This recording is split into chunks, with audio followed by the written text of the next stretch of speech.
हे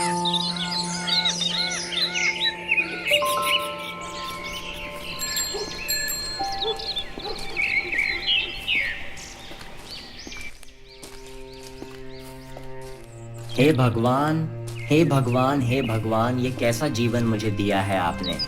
इतनी गरीबी और इतना अकेलापन कि पूरे दिन भर काम करके भी मैं इतना नहीं कमा पाता कि 3 वक्त का भोजन कर पाऊं। ऊपर से मेरी गरीबी देखकर तो कोई बाप अपनी लड़की मेरे हाथ में ना दे। अरे क्यों देगा कोई? इतनी गरीबी है। क्या मैंने अपने पिछले जन्म में इतने बुरे काम किए हैं? भगवान ने मेरे नसीब में सिर्फ अकेला रहना और भूखा रहना ही लिखा है। लकड़हारा अपने जीवन को और किस्मत को बहुत ही कोसता है और लकड़ियों को देने अपने मालिक के पास चला जाता है।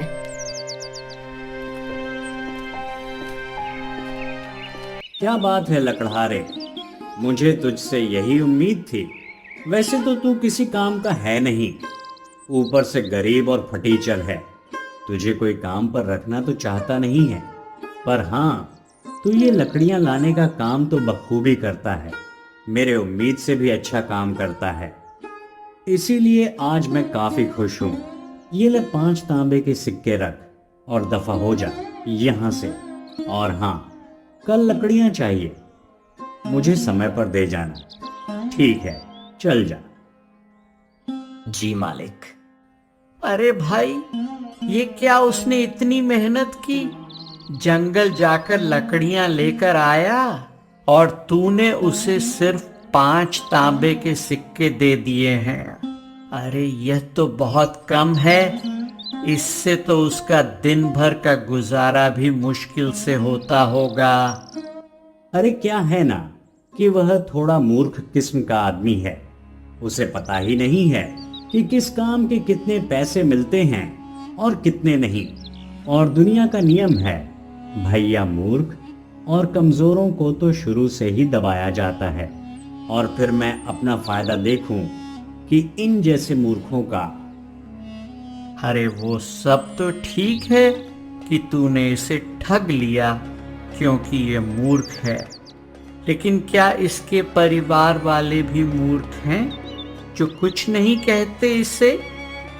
अरे कैसे कहेंगे, जब कोई परिवार होगा तब तो कहेगा ना। अरे बचपन में ही इसके माँ बाप चल बसे थे और गरीबी के कारण इसकी शादी नहीं हो पा रही।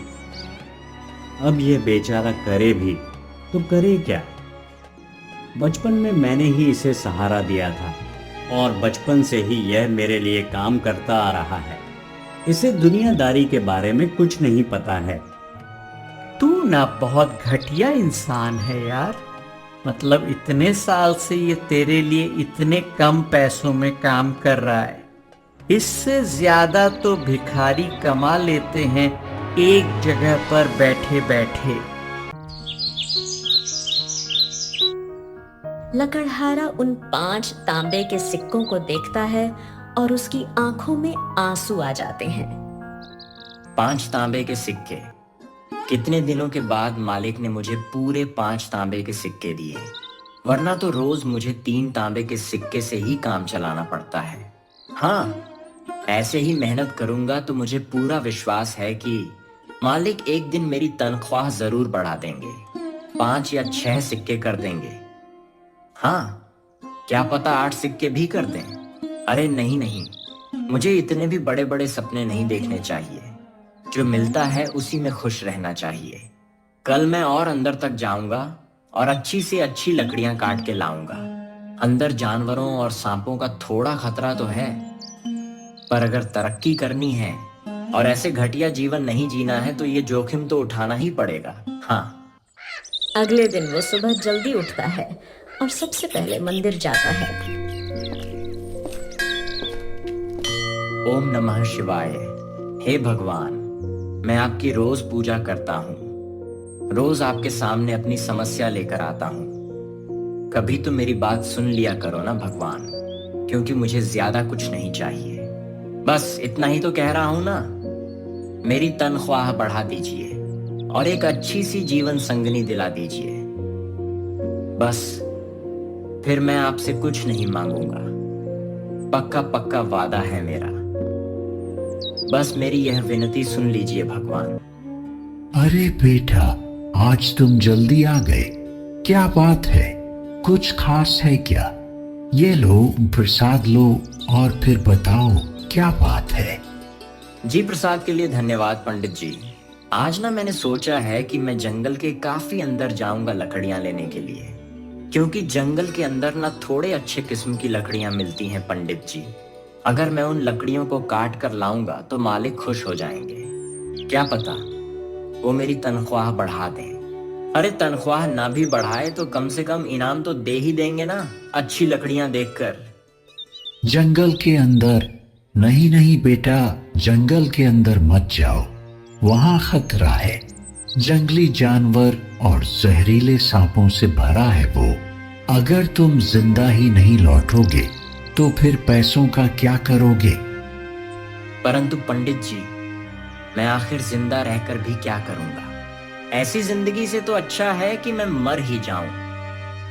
मैंने पहले भी जंगल के अंदर जाने की सोची थी, पर कभी हिम्मत नहीं हुई। पर आज मेरे अंदर का शेर जाग गया है। मैंने फैसला कर लिया है, या तो मैं अच्छी जिंदगी जीऊंगा या मैं जीऊंगा ही नहीं। और मैं ऐसी जिंदगी नहीं जी सकता पंडित जी। मैं परेशान हो गया हूं, सही बता रहा हूं।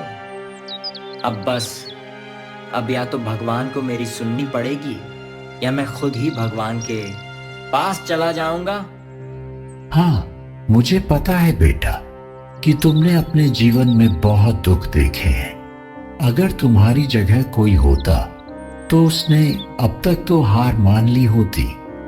पर बेटा, अगर तू जंगल के अंदर जा ही रहा है तो एक बार मां के मंदिर जाकर जरूर आना। मैंने सुना है कि जंगल के अंदर मां का एक मंदिर है। लोग कहते हैं कि जिसने भी मां के दर्शन किए वह कभी खाली हाथ नहीं लौटा। उसकी इच्छा अवश्य पूरी होती है। इसलिए सिर्फ एक बार उस मंदिर के अंदर जाना और सच्चे दिल से अपनी इच्छा मांगना। तुम्हारी इच्छा भी जरूर पूरी होगी, देख लेना बेटा। जी पंडित जी, जैसा आप कहें मैं मंदिर के अंदर भी जरूर जाऊंगा। ऐसा कहते ही लकड़हारा जंगल की ओर निकल जाता है। ओहो, अरे बाप रे, डर तो लग रहा है, पर यही मौका है कुछ कर दिखाने का। बस एक बार अच्छे किस्म की लकड़ी मिल जाए, फिर जल्द से जल्द निकल आऊंगा। लकड़हारा को थोड़ा डर लग रहा था, लेकिन बचपन से ही वो जंगलों के अंदर काम करने की वजह से उसका अनुभव काफी बढ़ गया था। इसीलिए जंगल के अंदर जाने में उसे उतनी दिक्कत नहीं हो रही थी। वो इस बात का काफी ध्यान रख रहा था कि कहीं कोई जंगली जानवर ना देख ले। जंगल के अंदर चलते चलते उसे अचानक से ही माँ का मंदिर मिल जाता है, जो पूरी तरह से वीरान पड़ा था। अरे बाप रे बाप, ये क्या? यह माँ का मंदिर तो पूरा खंडहर लग रहा है। और यहाँ इतनी सारी ये जाली क्यों लटक रही है? ओ, लगता है कि इन जंगली जानवरों और जहरीले सांपों की वजह से यहाँ कोई आता जाता नहीं है। मुझे माँ का आशीर्वाद लेने से पहले मंदिर को साफ कर देना चाहिए। क्या पता खुश होकर माँ मेरी मनोकामना सच में पूरी कर दे। उसके बाद लकड़हारा माँ के मंदिर को साफ करने लग गया। जय माता दी। हे माता, आपको तो मेरे बारे में सब कुछ पहले से ही पता होगा, फिर भी मैं आपको बता देता हूँ, मैं बहुत ही गरीब हूँ। इतनी मेहनत करने के बाद भी मुझे 2 समय का खाना भी ठीक से नहीं मिलता। कभी कभी तो मुझे भूखा ही रहना पड़ता है। मेरी गरीबी के कारण मेरी शादी नहीं हुई और अब तो मुझे कोई उम्मीद भी नहीं है। धीरे धीरे मेरी जीने की इच्छा भी खत्म होती जा रही है। अब आप ही मेरी मदद कीजिए माँ, आप ही मेरी आखिरी उम्मीद है। मुझे पूरी उम्मीद है कि जब मैं यहाँ से अच्छी किस्म की लकड़ियाँ लेकर जाऊँगा तो मुझे इसकी अच्छी कीमत मिलेगी और फिर मैं रोज़ यहाँ लकड़ियाँ लेने आया करूँगा ताकि मैं अपनी गरीबी से थोड़ा बाहर आ सकूँ। और जब मैं लकड़ियां लेने आऊंगा ना माँ, तो मैं आपके मंदिर भी जरूर आऊंगा और रोज यहाँ की सफाई भी करूंगा और आपकी पूजा भी करूंगा। बस आप ना मेरे ऊपर अपना आशीर्वाद बनाए रखना माँ। जय माता दी। ऐसा कहते ही लकड़हारा मंदिर से निकलने के बाद लकड़ियां काटने लगा, और जब उसका लकड़ी काटने का काम पूरा हुआ तो वो अपने मालिक के पास पहुंचा। वहां पर 2-3 लोग खड़े थे और वह भी लकड़ी के व्यापारी थे। मालिक, मैं जंगल के आज ना बहुत अंदर तक गया और आपके लिए उच्च किस्म की लकड़ियां लेकर आया हूं। तो मालिक, क्या आप इसके लिए मुझे ज्यादा सिक्के दे सकते हैं ना? अरे वाह वाह, क्या बात है, तुमने तो भाई कमाल कर दिया। लकड़हारे जंगल के अंदर तो बड़े से बड़ा लकड़हारा भी जाने से डरता है, और तुम, वाह, तुमने तो आज मेरा दिल खुश कर दिया। और इसीलिए मैं तुम्हें पूरे 3 नहीं, 4 नहीं, 5 नहीं, बल्कि पूरे 8 तांबे के सिक्के दूंगा। 8 तांबे के सिक्के? क्या आप सच कह रहे हैं मालिक? क्या आप सच में मुझे इतने सारे पैसे देंगे? मुझे तो विश्वास नहीं हो रहा। आपका बहुत बहुत धन्यवाद मालिक। मैं आपको रोज जंगल के अंदर से ऐसी और लकड़ियां लाकर दूंगा। आप उसके भी 8 तांबे के सिक्के देंगे ना मालिक? अरे हाँ हाँ लकड़हारे, क्यों नहीं। अरे तू भी क्या याद करेगा कि किस दिलदार मालिक से तेरा पाला पड़ा। उन दोनों की बात सुनते ही वहां खड़े सारे लोग हंसने लगे और मजाक उड़ाने लगे। मालिक, ये सब लोग हंस क्यों रहे हैं? अरे तुम इन सब बातों पर ध्यान मत दो। देखो लकड़हारे, ये सब थोड़े पागल किस्म के लोग हैं, सबका मजाक उड़ाते रहते हैं। तुम बस अपना काम करो और रोज जंगल से मुझे अच्छे किस्म की लकड़ियां लाकर दे दो। फिर देखना, एक दिन तुम भी बहुत पैसे कमाने लगोगे। जी मालिक, जैसा आप कहें, मैं रोज आपके लिए लकड़ियां लाता रहूंगा। आपके इस उपकार के लिए धन्यवाद मालिक। लकड़हारा वहां से जाने लगा। तभी रास्ते में उसे एक व्यापारी मिलने आता है।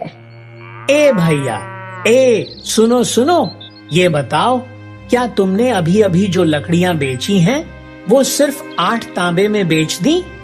क्या वो सच में तुम जंगल के अंदर से लाए थे? जी हाँ, पर क्यों, मैंने कुछ गलत कर दिया क्या? अरे गलत क्या कहूँ मैं, तुमने कितनी बड़ी गलती की है तुम्हें पता भी है? अरे तुम सोच भी नहीं सकते, इतनी बड़ी गलती कर दी है तुमने। क्या? मुझे नहीं पता था कि जंगल के अंदर की लकड़ियों को लाने की सख्त मना है। मुझे किसी ने बताया नहीं। देखिए, कृपया मुझे माफ कर दीजिए। मैं सच में आगे से ऐसी गलती कभी नहीं करूंगा। अरे अपने सपने में भी नहीं करूंगा। माफ कर दीजिए। अरे बेवकूफ, गधे, जंगल की लकड़ियां काटने के लिए मैं नहीं डांट रहा हूँ। तुमने जो इन कीमती लकड़ियों को मात्र 8 तांबे के सिक्के में बेच दिया, उसके लिए डांट रहा हूँ। एक बात बताओ, तुम मामूली लकड़ियां काट कर लाते हो तो उन्हें कितने कीमत में बेचते हो, बताओ? जी, 3 तांबे के सिक्कों में, और कभी कभी मालिक खुश होते हैं तो मुझे 5 तांबे के सिक्के दे देते हैं। अरे भगवान, निहायती बेवकूफ इंसान हो। पता नहीं कैसे लकड़हारे हो। तुम्हें पता नहीं कि इन लकड़ियों की क्या कीमत चल रही है बाजार में? अरे मामूली लकड़ियों की कीमत 2 चांदी के सिक्के हैं। 2 चांदी के सिक्के? नहीं नहीं नहीं, आप मजाक कर रहे हो ना। यहाँ मालिक मुझे 10 तांबे के सिक्के भी नहीं देते हैं, और आप कह रहे हैं कि 2 चांदी के सिक्के यानी 200 तांबे के सिक्के।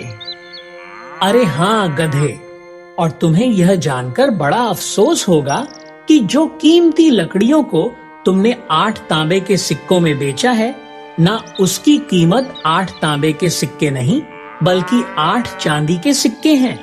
और अगर तुमने जंगल के और अंदर जाकर झील के उस पार की लकड़ियां लाई तो उनकी कीमत 2 या 3 सोने के सिक्के हो सकती हैं। समझे? लकड़हारा यह सब सुनकर बेहोश हो गया। व्यापारी उसे अपने घर ले आया। कुछ देर बाद लकड़हारा होश में आता है। ए भाई, ए सुनो, तुम ठीक तो हो ना लकड़हारे? अरे भाई, अचानक से बेहोश क्यों हो गए? हाँ, आपकी बातें सुनकर तो मुझे यकीन नहीं हो रहा कि मालिक ने मेरे साथ ऐसा किया। जब मेरे माता पिता मुझे छोड़कर भगवान के पास चले गए, तब मालिक ने ही मुझे सहारा दिया था।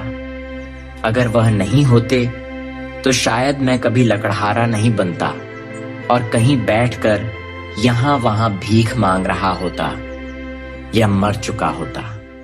मुझे उन पर खुद से भी ज्यादा भरोसा था।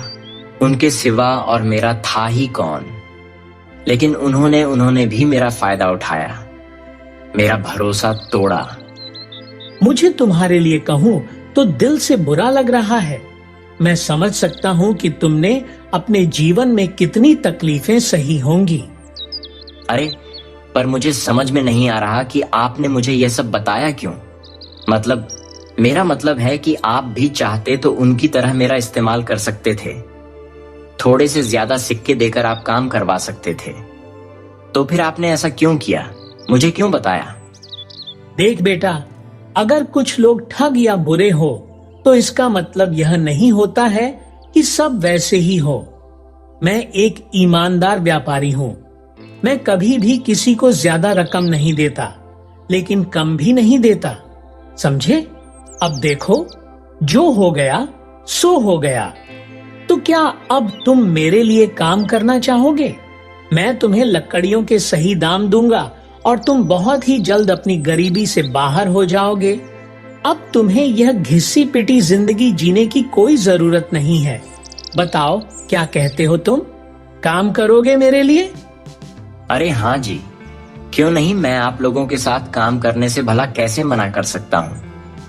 आपने मुझे सही राह दिखाई है। पर देखिए, चांदी के 8 सिक्के तक तो ठीक था, परंतु 2 या 3 सोने के सिक्के, वो भी केवल लकड़ियों के लिए, यह कुछ ज्यादा नहीं हो गया? बिल्कुल भी नहीं, क्योंकि इन लकड़ियों का इस्तेमाल केवल और केवल राजमहल के लोग और कुछ गिने चुने अमीर लोग ही करते हैं। क्योंकि यह कोई आम लकड़ियां नहीं होती हैं। यह बहुत ही खास और गुणवत्ता वाली लकड़ियां होती हैं, और यह लकड़ियां मिलना उतना ही कठिन है जितना रेगिस्तान में पानी मिलना। क्योंकि यह लकड़ियां उस खतरनाक जंगल के अंदर पाई जाती हैं। वहां भी झील के उस पार, जहां एक से एक खतरनाक जंगली जानवर और जहरीले जीव जंतु रहते हैं। इन लकड़ियों को लाने एक खास लोगों की टुकड़ी जाती है, जो युद्ध में माहिर हो और जानवर के बारे में विशेष जानकारी रखते हो। कोई आम आदमी कभी भी उन लकड़ियों को नहीं ला पाएगा, और हाँ, अगर लाने की कोशिश भी की जाए तो वह अपनी जान से हाथ धो बैठेगा। अब बताओ भला, अगर तुम उन लकड़ियों को लाने में सफल रहे तो तुम एक दिन अमीर बन जाओगे। तुम्हें किसी प्रकार की कोई दिक्कत नहीं होगी। लेकिन हाँ, मेरी सलाह मानो तो झील के उस पार कभी जाने के बारे में सोचना भी नहीं। भले ही तुम्हें थोड़ा समय लगे अमीर होने में, पर वो लकड़ियां तुम्हारी जान से कीमती तो नहीं है ना भाई? क्यों? सही कहा ना मैंने? जान है तो जहान है ना? हाँ, मैं समझ गया व्यापारी जी। आपके लिए कल मैं जंगल के अंदर से 8 चांदी के सिक्के वाली लकड़ियां लाकर दे दूंगा। हाँ, लेकिन ध्यान से जाना, और हाँ, झील के उस पार जाने की सोचना भी मत, ठीक है? हाँ जी, मैं समझ गया। आपका बहुत बहुत धन्यवाद व्यापारी जी। वैसे मैं आपको क्या कहकर पुकारूं, मालिक या व्यापारी जी? तुम मुझे व्यापारी जी कहकर पुकारो, क्योंकि तुम मेरे गुलाम नहीं हो, तुम आजाद हो। तुम भी एक व्यापारी हो जो अपना सामान किसी को बेचता है मेरी तरह, समझे? और हाँ, आज तुम मेरे ही घर पर रुक जाओ, कल चले जाना। मेरी पत्नी काफी अच्छा भोजन बनाती है। अरे, एक बार खाकर तो देखो, तुम्हें जरूर पसंद आएगा। हाँ। पर व्यापारी जी। अरे, पर वर और पर कुछ नहीं, मैंने कह दिया तो कह दिया। तुम आज यहीं से भोजन करके जाओगे, बस बात खत्म। ठीक है, अब ज्यादा बातें नहीं। अरे भाई, तुम मेरे मेहमान हो और अपने मेहमान की खातिरदारी के बिना कहीं हम जाने नहीं देते हैं, उसे समझे? काश आप मुझे पहले मिल चुके होते तो कितना अच्छा होता। आप कितने अच्छे हैं। मुझे बहुत खुशी हुई कि आप जैसे सच्चे और अच्छे लोग अब भी मौजूद हैं। मैं बहुत खुश हूँ। अगर आप सबका हो चुका हो तो खाना खा लीजिए, वरना आप सबकी बातें तो चलती रहेंगी, लेकिन उस चक्कर में खाना ठंडा हो जाएगा। अरे हाँ हाँ भाग्यवान, हम अभी आते हैं भोजन करने। अरे तुम खाना तो परोसो। देखना, तुम्हारे खाना परोसने से पहले ही हम आसन में विराजमान हो जाएंगे। हाँ ठीक है, अभी परोसती हूँ। अब चलो भाई, लकड़हारे हाथ धो लो, वरना मेरी बीवी हम दोनों को धो डालेगी। अब लकड़हारा जंगल जाने के लिए अनुमति लेता है। हाँ तो ठीक है व्यापारी जी, अब मैं चलता हूँ और आज शाम तक आपको लकड़ियां काट कर देता हूँ। हाँ ठीक है, पर अपना ध्यान रखना और ज्यादा लालच में आके जोखिम मत उठाना, ठीक है? ठीक है व्यापारी जी, अब मैं चलता हूँ। ऐसा कहते ही लकड़हारा जंगल के अंदर चला जाता है और सबसे पहले माँ के मंदिर जाता है। जय माता दी। माँ देखो, मैं आ गया और मुझे यकीन नहीं हो रहा कि मेरी जिंदगी बदल गई है। मुझे पता है यह सब आपकी ही कृपा से हुआ है। मुझे तो लगा था कि यह सब एक अफवाह होगी, लेकिन यहाँ तो जो भी आता है उसकी मनोकामना सच में पूरी हो जाती है। आप धन्य हैं माँ, धन्य हैं। मैं आज तो आपके लिए कुछ लेकर नहीं आ पाया, परंतु हाँ, लकड़ियां काटने के बाद मुझे जो पैसे मिलेंगे ना, तब मैं आपके लिए जरूर कुछ खरीद कर लाऊंगा। आज के लिए आप मेरी भक्ति और मेरी पूजा से ही काम चला लीजिए। चलिए, जय माता दी। ऐसा कहते ही लकड़हारा लकड़ियां काटने लगता है और लकड़ियां इकट्ठा करने लगता है, पर उसका मन बार बार झील के उस पार जाने का करता है। अरे ये क्या हो रहा है? मेरा मन बार बार झील के उस पार जाने के लिए क्यों कर रहा है? कहाँ मुझे मात्र 3 या 5 तांबे के सिक्के मिलते थे और कहाँ अब मुझे पूरे 8 चांदी के सिक्के मिलने वाले हैं। मुझे तो इसी खुशी में खुश रहना चाहिए। मैं कहाँ लालच में आ रहा हूँ? नहीं नहीं, लालची तो मैं पहले नहीं था।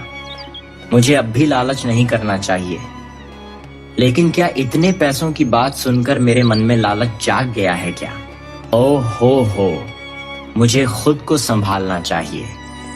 लेकिन मैंने माँ से तो कहा है कि मैं माँ के लिए कल कुछ खरीद के लाऊंगा। अगर मैं झील के उस पार गया और बचा ही नहीं, तो माँ के लिए क्या कुछ ला पाऊंगा?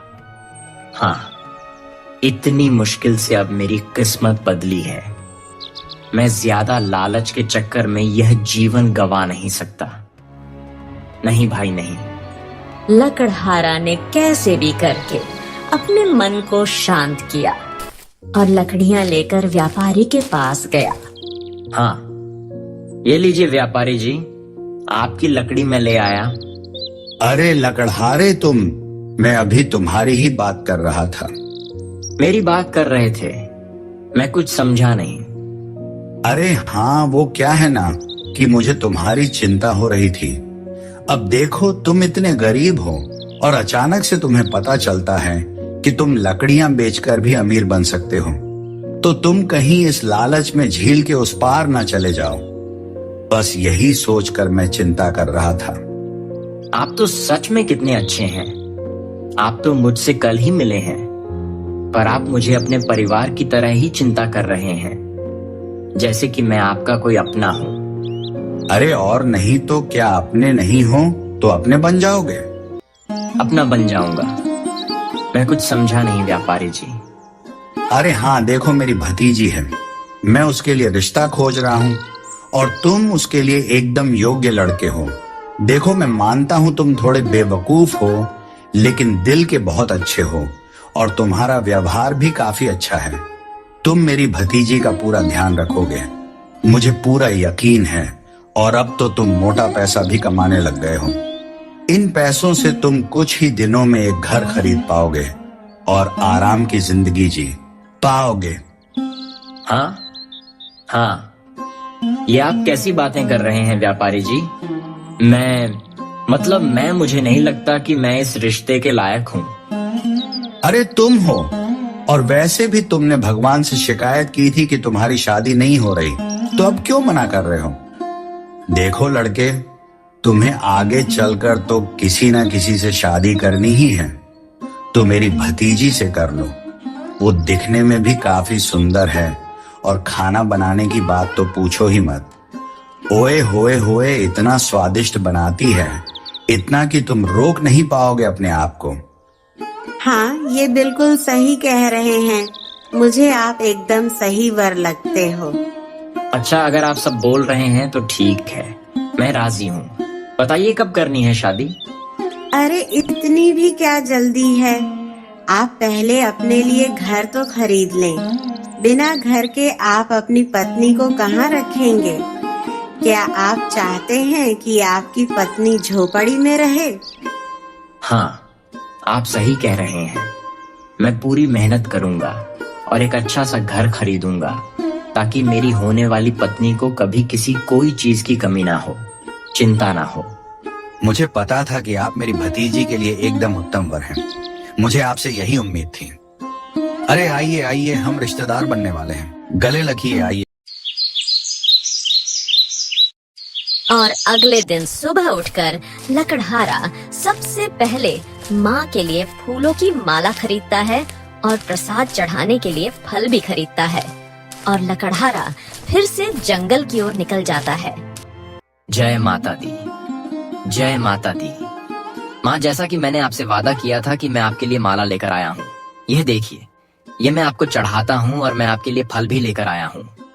लकड़हारा माँ को माला और फल चढ़ाता है और कहता है, मुझे समझ नहीं आ रहा माँ कि मैं आपका कैसे शुक्रिया अदा करूँ। जब से आपके इस मंदिर में आया हूँ ना, हाँ, मेरी तो किस्मत ही बदल गई है माँ। अब बहुत ही जल्दी मेरी शादी होने वाली है और मेरी सारी मनोकामना पूरी हो जाएगी। पर मैं चाहता हूँ कि सिर्फ मेरी ही इच्छा पूरी ना हो, बल्कि मेरी पत्नी की भी हर इच्छा पूरी हो। और उसके लिए मैं हर वो काम करूंगा जिससे मेरी पत्नी एक रानी की जिंदगी जी सके, मुझे कितना भी खतरा क्यों ना उठाना पड़े।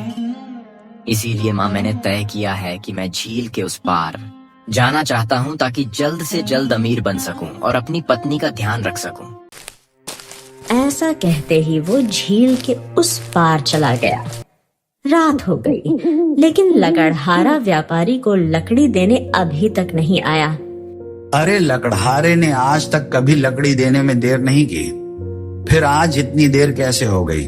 कहीं वो शुभ शुभ कहिए, ऐसा नहीं हो सकता। मुझे लगता है कि आज वो लकड़ी लाने गए ही नहीं होंगे। आप हिम्मत रखिए। काफी रात हो जाती है, पर लकड़हारा वापस नहीं आता। उन्हें लगता है कि शायद वो आज लकड़ी लाने नहीं गया होगा। फिर सुबह हो जाती है। व्यापारी लकड़हारा की झोपड़ी पर जाता है, लेकिन उसे लकड़हारा नहीं मिलता। अब उनका शक यकीन में बदलने लगा। ओ हो, ये मेरी ही गलती थी। ये मैंने क्या कर क्या दिया? मुझे बताना ही नहीं चाहिए था झील के उस पार की लकड़ियों के बारे में। हे भगवान, ये मैंने क्या कर दिया? व्यापारी घर वापस आता है और अपनी पत्नी को सारी बात बताता है। वो सब चिंता में पड़ गए। अब रात हो चली है। अब उन्हें विश्वास हो चुका है कि अब वो लकड़हारा जिंदा नहीं है। तभी अचानक से एक आदमी दूर से चला आ रहा था और काफी घायल लग रहा था। उसे काफी चोटें भी आई थी। जब वो नजदीक गए तो पता चला कि वही लकड़हारा है। जैसा मैंने सोचा था, तुम सच में एक निहायती बेवकूफ हो। अरे मैंने तुम्हें मना किया था ना, तो तुम क्यों गए झील के उस पार हैं? दिमाग खराब है क्या तुम्हारा? देखिए, मैंने यह सब अपनी होने वाली पत्नी के लिए किया। मैंने बस अपना फर्ज निभाया और कुछ नहीं। लकड़हारा के ऐसे कहते ही वह बेहोश हो गया। व्यापारी उसे वैद्य के पास ले गया। अच्छा है, इसे कोई गहरी चोट नहीं लगी। यह बहुत ही भाग्यशाली है कि झील के उस पार जाकर भी बच गया, वह भी अकेले जाकर बच गया। हाँ, भले ही लकड़हारा मरते मरते बचा हो, लेकिन उसने इतनी लकड़ियां पाली कि अब उसने पूरे 5 सोने के सिक्के कमा लिए थे। और अगले ही दिन एक आलीशान घर खरीद लिया था और अब वो खुशी से अपना जीवन जीने लगा।